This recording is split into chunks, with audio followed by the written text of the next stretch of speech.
Welcome to జిఎన్టీవీ. ముందుగా headlines. ముగ్గురిని బలి తీసుకున్న ఢిల్లీ కోచింగ్ సెంటర్ బేస్మెంట్ లోకి పోటెచ్చిన వరద నీరు. లైబ్రరీ నుంచి బయటకు వస్తున్న విద్యార్థులు. వేగంగా అంటూ అరుపులు. నిబంధనలకు విరుద్ధంగా సెల్లార్లో లైబ్రరీ.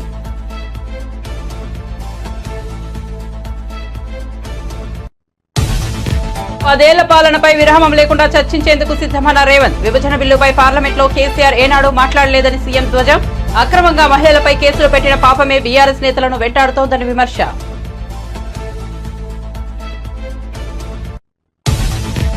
అసెంబ్లీలో కోమటిరెడ్డి జగదీష్ రెడ్డి మధ్య మాటల యుద్ధం. మంత్రి కోమటిరెడ్డి తనపై తీవ్ర ఆరోపణలు చేశారన్న జగదీష్ రెడ్డి. నిరూపించకపోతే ముక్కు నేలకు రాసి రాజీనామా చేయాలని సవాల్. జగదీష్ రెడ్డి సవాల్ను స్వీకరించిన కోమటిరెడ్డి.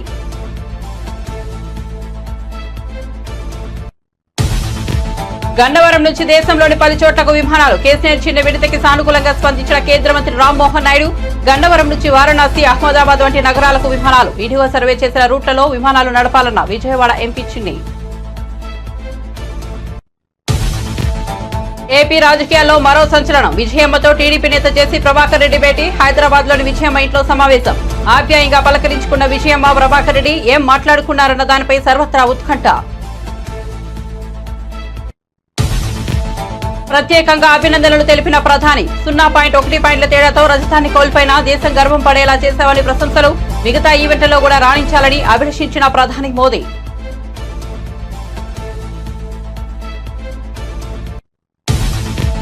తెలంగాణలో మరో 2 రోజుల పాటు తేలికపాటి వర్షాలు. రేపు ఎల్లుండి పలు ప్రాంతాల్లో వర్షాలు పడవచ్చన్న వాతావరణ కేంద్రం.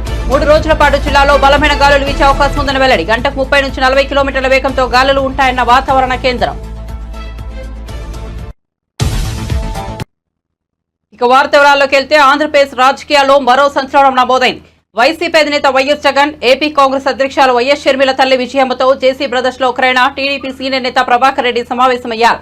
హైదరాబాద్ లోని విజయమ్మ ఇంట్లో ఈ సమావేశం జరిగింది. విజయమ్మను ఆప్యాయంగా పలకరించిన జేసీ ఆమె యోగక్షేమాలు అడిగి తెలుసుకున్నారు. ఇద్దరు ఆప్యాయంగా మాట్లాడుకున్నట్లు బయటకు వచ్చిన ఫోటోలను బట్టి తెలుస్తోంది.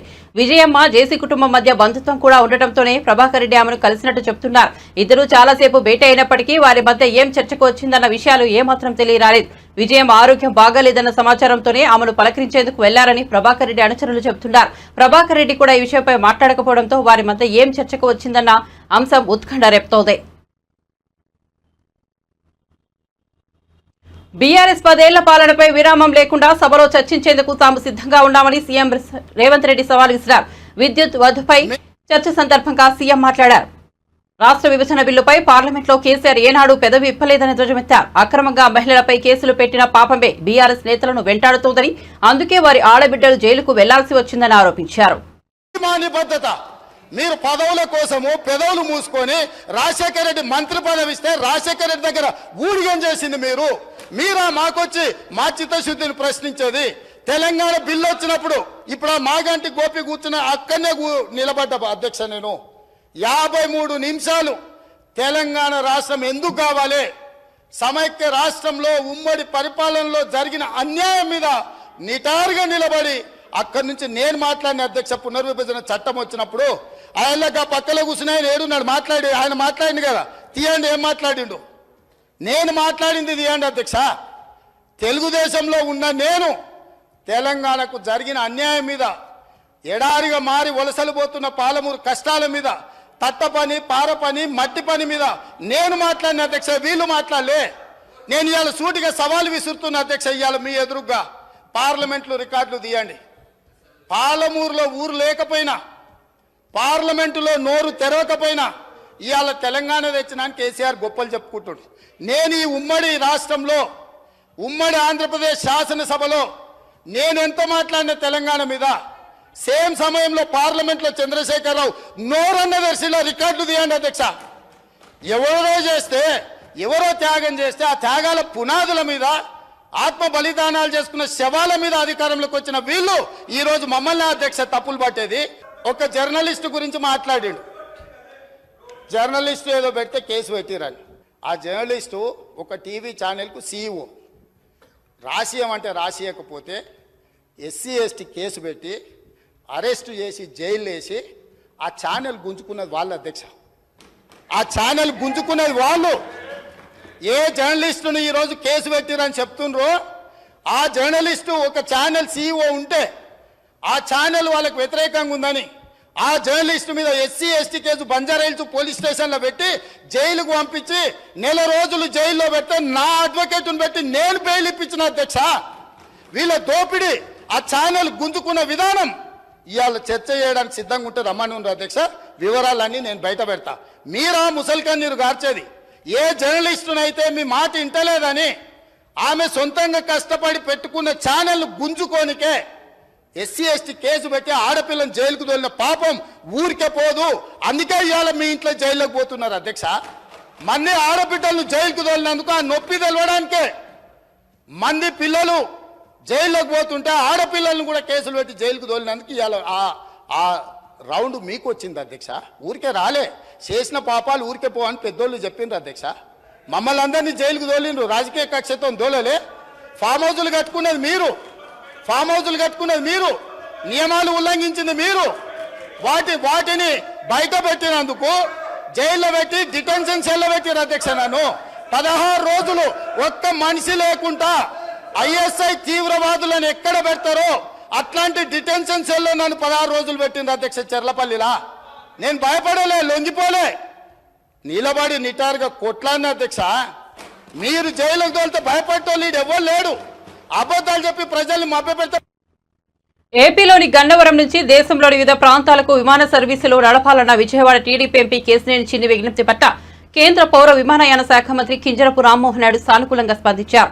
గన్నవరం నుంచి వారణాసి, అహ్మదాబాద్, పూణే, కోల్కతా, బెంగళూరు వంటి నగరాలకు విమానాలు నడపాలని కేశినేని చిన్ని కోరారు. విజయవాడ నుంచి వారణాసి వయా వైజాగ్, విజయవాడ నుంచి కోల్కతా వయా విశాఖపట్నం, విజయవాడ నుంచి బెంగళూరు వయా హైదరాబాద్ లేదా కొచ్చి, విజయవాడ నుంచి అహ్మదాబాద్, విజయవాడ నుంచి పూణేలకు విమాన సర్వీసులు ప్రారంభించాలని విజ్ఞప్తి చేశారు. ఇండిగో సర్వే చేసిన ఈ మార్గాల్లో వెంటనే విమానాలు నడపాలని కోరారు. ఈ మేరకు కేంద్ర మంత్రి రామ్మోహన్ నాయుడుకు వినతిపత్రం అందించారు. ఈ వినతిపత్రాన్ని తప్పకుండా పరిశీలించి చర్యలు తీసుకుంటామని రామ్మోహన్ నాయుడు హామీ ఇచ్చారని కేశినేని చిన్ని సోషల్ మీడియా ద్వారా వెల్లడించారు.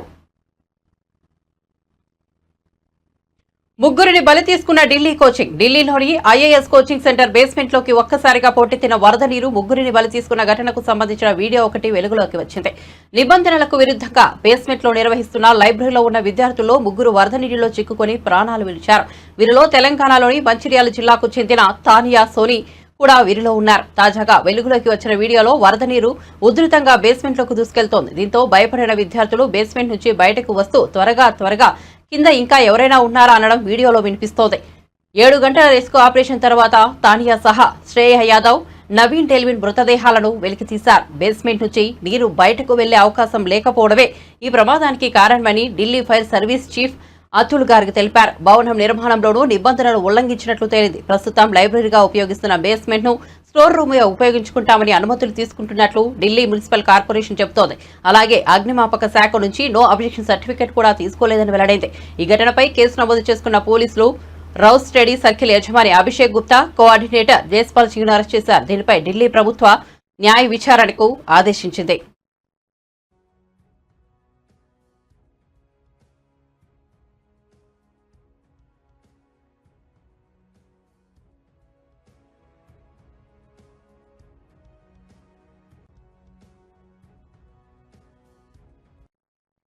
తెలంగాణ అసెంబ్లీలో మంత్రి కోమటిరెడ్డి వెంకటరెడ్డి, మాజీ మంత్రి జగదీష్ రెడ్డి మధ్య సోమవారం మాటల యుద్ధం నడిచింది. జగదీష్ రెడ్డిపై మంత్రి తీవ్ర ఆరోపణలు చేశారు. ఈ ఆరోపణలపై జగదీష్ రెడ్డి తీవ్రంగా స్పందించారు. లిక్కర్ కేసులో ఉన్నానని, ఇంకేదో చేశానని కోమటిరెడ్డి తనపై తీవ్ర విమర్శలు చేశారని, వాటిని నిరూపిస్తే తాను దేనికైనా సిద్ధమన్నారు. కోమటిరెడ్డి మాట్లాడిన ప్రతి అక్షరం రికార్డుల నుంచి తొలగించాలని స్పీకర్ను కోరారు. కోమటిరెడ్డి చేసిన ఆరోపణలో ఏ ఒక్కటి నిరూపించినా సభలో ముక్కు నేలకు రాసి రాజీనామా చేసి వెళ్లిపోతానన్నారు. తాను రాజీనామా చేశాక తిరిగి ఇక రాజకీయాల్లోకి రానని స్పష్టం చేశారు. తనపై చేసిన ఆరోపణలు నిరూపించకపోతే కోమటిరెడ్డి ముఖ్యమంత్రి ముక్కు నేలకు రాయాలని సవాల్ విసిరారు. వారు రాజీనామా కూడా చేయాలన్నారు. సార్ ఒక్కటే నిమిషం నేను చెప్తాను. లేదు నేను ఛాలెంజ్ చేస్తా ఉన్నా. ఆయన చెప్పిన దాంట్లో ఆయన నన్ను గురించి ఏదైతే వ్యక్తిగతంగా మాట్లాడిండో, ఏదో తడిపారు చేసినని, ఏదో లెక్కర్ కేసులో ఉన్నాని, అందులో ఒక్కటి రికార్డు చూపించినా నేను ఇదే సభలో ముక్కు నేలకు రాసి రాజీనామా చేసిపోతా, రాజకీయాలకు రాను. ఆయన ముఖ్యమంత్రి ఇద్దరు చేయాలని, ముక్కు నేలకు రాయాలి, రాజీనామా చేయాలి ఇద్దరు. ఒకటి నిరూపించకపోయినా నేను దానికి సిద్ధంగా ఉన్నా. మరొకసారి చెప్తున్నా, ఆయన మాట్లాడిన దాంట్లో ఒక్క దాంట్లోనైనా నిరూపించకపోతే ఆయన ముఖ్యమంత్రి, ఆయన ఇద్దరు ముక్కు నెలకు రాసి రాజీనామా చేసుకోవాలి రాజకీయాల నుంచి. నేను అడిగినా దీని మీద నిలబడాలి అధ్యక్ష, దీని మీద నిలబడాలని చెప్తా ఉన్నా. అయితేనేమో రికార్డు నుంచి తీసేయండి చెత్తగండ్ల మాటల్ని, చెత్త మాటల్ని. లేదు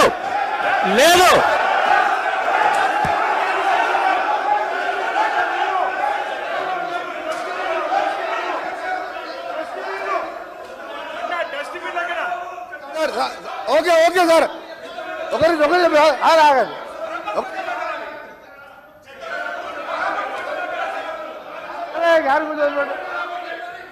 సార్ మా గౌరవ సభ్యుడు చెప్పినట్టు నేను చెప్పిన మర్డర్ కేసులలో అతని పేరు 16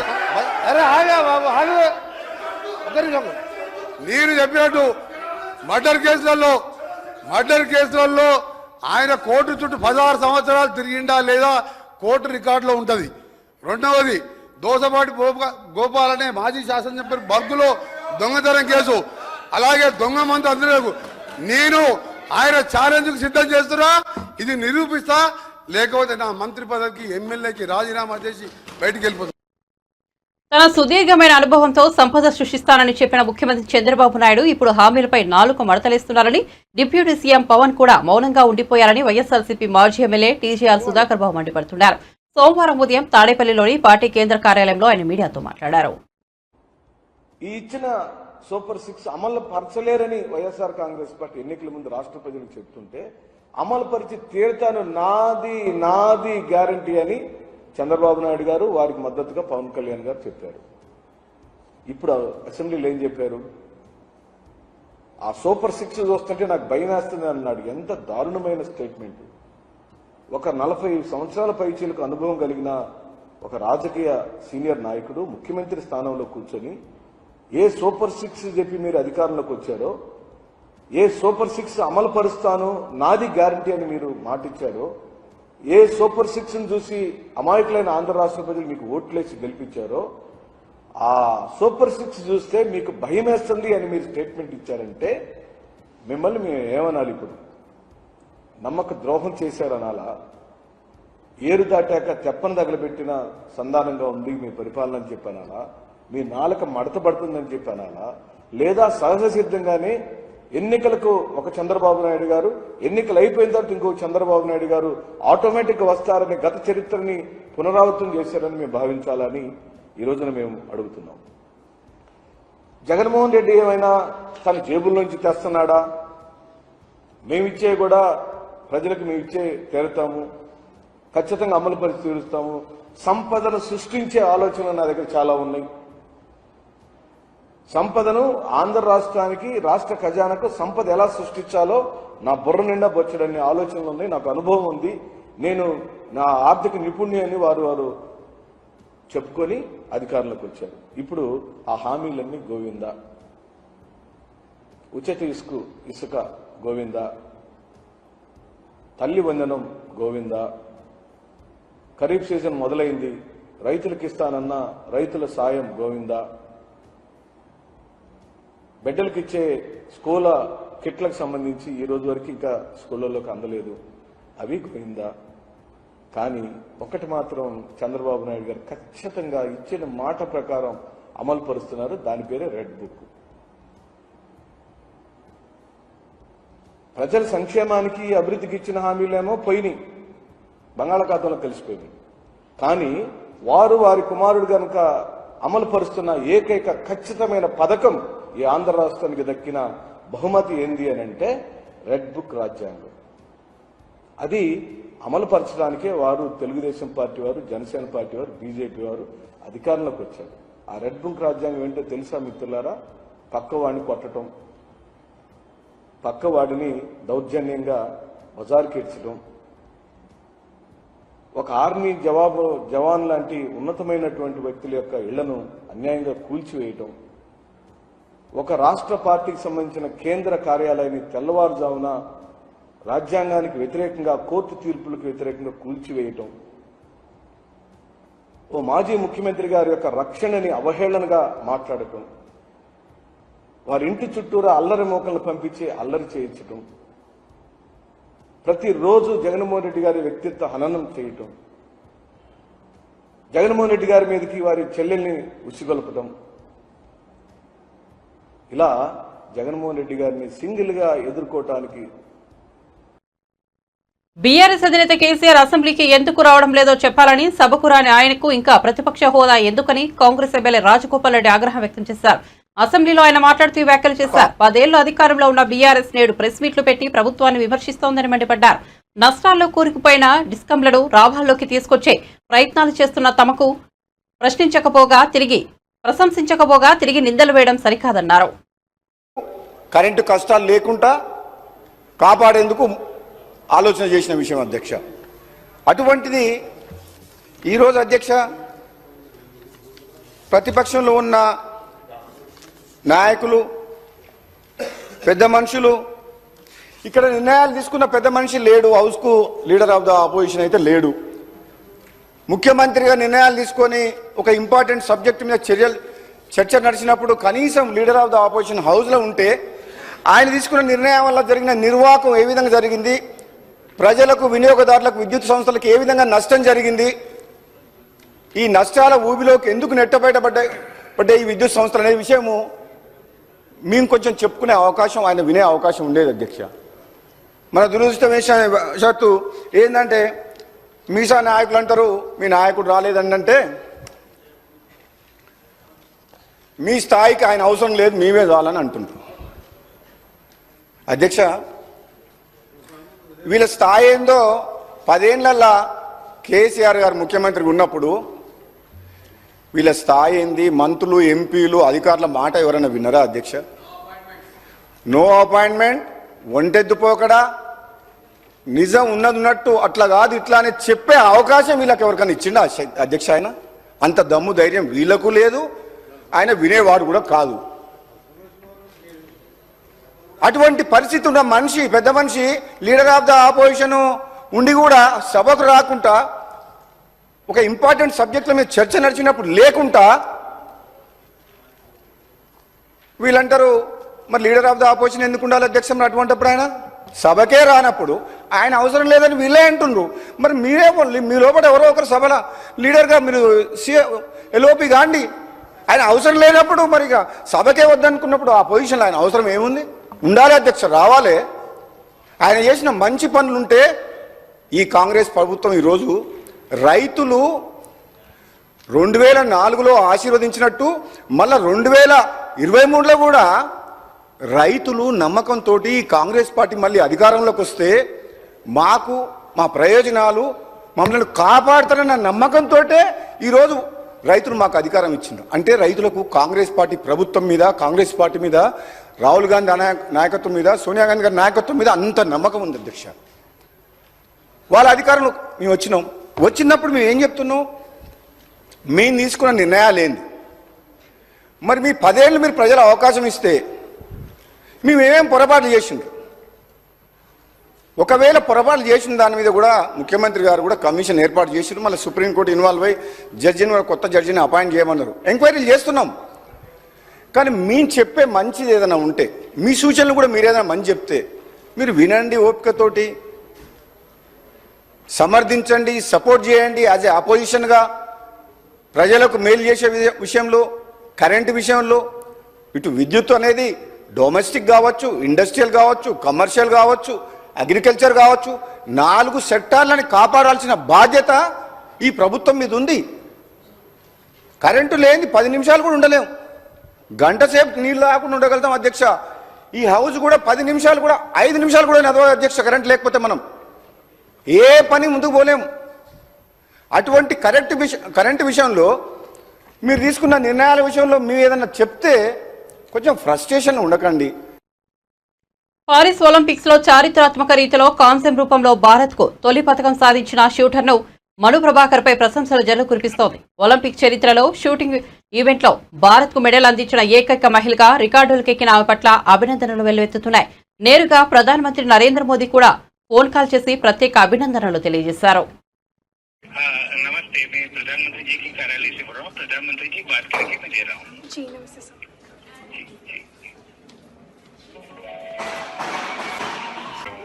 हेलो नमस्ते सर. मनु नमस्ते, खूब अभिनंदन, आपको बहुत बहुत बधाई।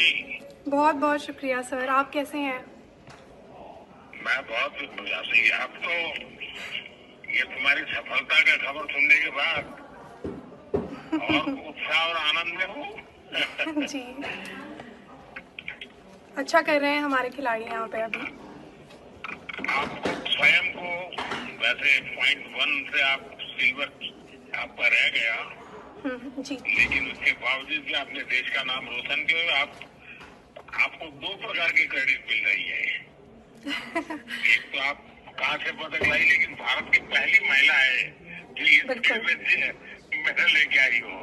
जी सर। हाँ जी, शुक्रिया सर। तो मेरी तरफ से बहुत बहुत बधाई है। देखिए, टोक्यो ओलंपिक्स में राइफल ने तेरे साथ दगा कर दिया। हाँ जी, लेकिन इस बार तुमने सारी कमियों को पूरा कर दिया।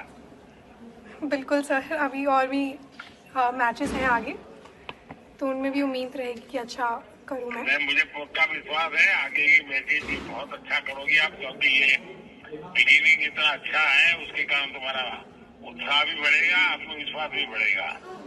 जी सर, देश बिल्कुल को भी उसका लाभ होगा। बिल्कुल सर। बाकी सब साथी एकदम प्रसन्न है, व्यवस्थाएं ठीक है सर वहाँ? सब बहुत खुश हैं सर, और अभी नमस्ते भी कह रहे हैं आपको। हाँ। हमने भी कोशिश की है कि वहाँ जितना ज्यादा सुविधाएं मिले सब हमारे खिलाड़ियों को, खेल की दृष्टि से जो कंफर्ट चाहिए सब देने का प्रयास तो किया है। अच्छा सर, अभी तो सब कुछ है हमारे पास, तो सारे प्रयास सफल रहे आपके, मुझे लगता है सब इजी है। आप लोगों की मेहनत रंग लाने वाली है। बिल्कुल बिल्कुल। हाँ जी, चलिए, तो घर पे बात हुई है रामकृष्ण जी से? अभी तो नहीं हुई सर, शाम को घर जाके करूँगी, जब रूम पे जाएंगे तब बात होगी घर पे। हाँ जी, हमारे पापा को बहुत खुशी होगी क्योंकि उन्होंने तुम्हें बहुत प्रोत्साहित किया है। बिल्कुल, माँ भी और पिताजी भी और भाई भी। जी, चलिए, मेरी तरफ से बहुत बहुत आशीर्वाद है। बहुत बहुत शुक्रिया सर। దేశవ్యాప్తంగా భయాందోళన పరిస్థితులు నెలకొన్నాయని ఏఐసీసీ అగ్రనేత లోక్సభలో ప్రతిపక్ష నేత రాహుల్ గాంధీ సంచలన వ్యాఖ్యలు చేశారు. లోక్సభలో రాహుల్ గాంధీ బడ్జెట్పై ప్రసంగించారు. కురుక్షేత్రంలో అభిమన్యుడిని బంధించి చంపారు. పద్మవిహార్ లాంటి కమలం పార్టీ రూపంలో దేశంలో అధికారంలో ఉందని వ్యాఖ్యానించారు. కాబట్టే రైతులు, కార్మికులు భయపడుతున్నారు. వారే కాదు, దేశంలోని అన్ని వర్గాలను బీజేపీ భయపడుతోందని వ్యాఖ్యానించారు. was that this budget would weaken the power of this Chakravyuh. That this budget would help the farmers of this country, would help the youth of this country, would help the laborers, the small businesses of this country. But what I have seen is that this budget, the sole aim of this budget, iski jo niyat hai, it is to strengthen this framework, the framework of big business, monopoly business, the framework of a political monopoly that destroys the democratic structure, and finally the framework of what one can call the deep state or the agencies. And the result of this has been the first पहला काम इस चक्रव्यूह ने क्या किया, जो हिंदुस्तान को रोजगार देते हैं, स्मॉल एंड मीडियम बिजनेसेस हैं, जो करोड़ों युवाओं को रोजगार देते थे, उन पर इस चक्रव्यूह ने आक्रमण किया। कैसे किया? नोटबंदी, जीएसटी और टैक्स टेररिज्म। आप लोग आतंकवाद की बात करते हो, पूरे देश में अगर कोई भी व्यक्ति छोटा बिजनेस चलाता है तो रात को उसको फोन कॉल आता है इनकम टैक्स डिपार्टमेंट से, जीएसटी से, और टैक्स टेररिज्म का वो शिकार बनता है। इस टैक्स टेररिज्म को रोकने के लिए बजट में आपने कुछ नहीं किया है। तो टैक्स टेररिज्म के कारण और ये जो आपकी नीतियां हैं, जो आपने कोविड के समय बड़े बिजनेसेस की मदद की और जो स्मॉल एंड मीडियम बिजनेसेस थे उनको खत्म किया, उसके कारण आज हिंदुस्तान के युवाओं को रोजगार नहीं मिल सकता है। बिल्कुल एक युवा को रोजगार नहीं मिल सकता है। తెలంగాణలో మరో 2 రోజుల పాటు తేలికపాటి నుంచి మోస్తారు వర్షాలు కురిసే అవకాశం ఉందని హైదరాబాద్ వాతావరణ కేంద్రం తెలిపింది. రేపు ఎల్లుండి రాష్ట్రంలోని పలు ప్రాంతాల్లో వర్షాలు పడవచ్చునని తెలిపింది. ఈ రోజు నుంచి 3 రోజుల పాటు రాష్ట్రంలోని అన్ని జిల్లాల్లో పలు చోట్ల బలమైన గాలులు వీచే అవకాశం ఉందని వెల్లడించింది. 30 నుంచి 40 కిలోమీటర్ల వేగంతో గాలులు ఉండవచ్చునని తెలిపింది. బులెటిన్ ముగించే ముందు హెడ్లైన్స్ మరోసారి చూద్దాం. ముగ్గురిని బలి తీసుకున్న ఢిల్లీ కోచింగ్ సెంటర్ బేస్మెంట్ లోకి పోటెత్తిన వరద నీరు, లైబ్రరీ నుంచి బయటకు వస్తున్న విద్యార్థులు, వేగంగా అంటూ అరుపులు, నిబంధనలకు విరుద్ధంగా సెల్లార్లో లైబ్రరీ.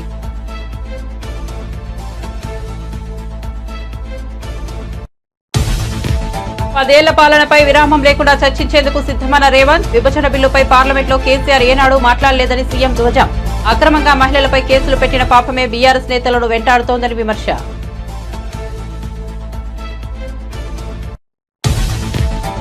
అసెంబ్లీలో కోమటిరెడ్డి జగదీష్ రెడ్డి మధ్య మాటల యుద్ధం. మంత్రి కోమటిరెడ్డి తనపై తీవ్ర ఆరోపణలు చేశారన్న జగదీష్ రెడ్డి. నిరూపించకపోతే బుక్కు నేలకు రాసి రాజీనామా చేయాలని సవాల్. జగదీశ్వర్ రెడ్డి సవాళ్లు స్వీకరించిన కోమటిరెడ్డి.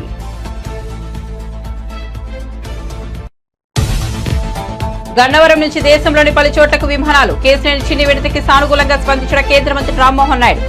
గన్నవరం నుంచి వారణాసి, అహ్మదాబాద్ నగరాలకు విమానాలు. ఈడీఓ సర్వే చేసిన రూట్లలో విమానాలు నడపాలన్న విజయవాడ ఎంపీ చిన్ని. ఏపీ రాజకీయాల్లో మరో సంచలనం. విజయమ్మతో టీడీపీ నేత జేసీ ప్రభాకర్ రెడ్డి భేటీ. హైదరాబాద్ లోని విజయమ్మ ఇంట్లో సమావేశం. ఆప్యాయంగా పలకరించుకున్న విజయమ్మ, ప్రభాకర్ రెడ్డి ఏం మాట్లాడుకున్నారన్న దానిపై సర్వత్రా ఉత్కంఠ. ప్రత్యేకంగా అభినందనలు తెలిపిన ప్రధాని. 0.1 పాయింట్ల తేడాతో రజతాన్ని కోల్పోయినా దేశం గర్వం పడేలా చేశామని ప్రశంసలు. మిగతా ఈవెంట్లలో కూడా రాణించాలని అభిషించిన ప్రధాని మోదీ.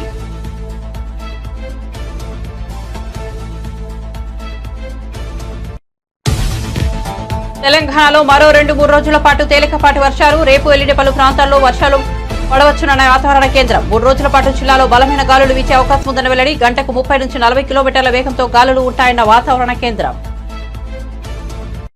మరిన్ని అప్డేట్స్ కోసం చూస్తూనే ఉండండి GN TV.